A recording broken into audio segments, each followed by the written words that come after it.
காடியில் ஜாமான் அடிக்க வச்சுட்டு விடையிடுவேன். பா அப்பாவா? வந்துட்டியா? இங்கேயே வந்துட்டியா? ஒரு நிலையில வேணான்னு சொல்லித்தான் நாங்கள் ரொம்ப தூரமாக இருக்கோம். எதுக்காக என்ன தேடி தேடி வரீங்க? இல்லப்பா. வேணாம், தயவு செஞ்சு எதுவுமே சொல்ல வேணாம். தெய்வமே, தயவு செஞ்சு. ரொம்ப நாள் கழிச்சு இப்போ தான் ஒரு கல்யாணம் நடக்க போகுது. இந்த மூஞ்சி வச்சுக்கிட்டு அங்கே வந்துடாது. நீயா ஒருத்தனை காதலிப்ப, நீயா ஒருத்தனை கைப்பிடிப்ப, அதுக்கப்புறம் நாங்கள் சம்மதிக்கணும், அப்புறம் அவனை பிடிக்கலன்னு சொல்லிட்டு போயிடுவேன். இதெல்லாம் கேட்டுக்கிட்டு நாங்கள் இருக்கணும். உன் தங்கச்சி கல்யாணம் இந்தா வந்துடாத.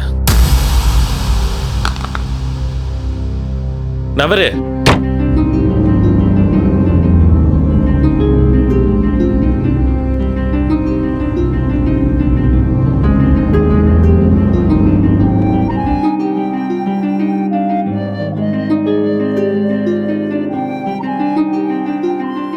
என் வாழ்க்கையில திரும்பவும் அந்த தீபாவளி வராதா?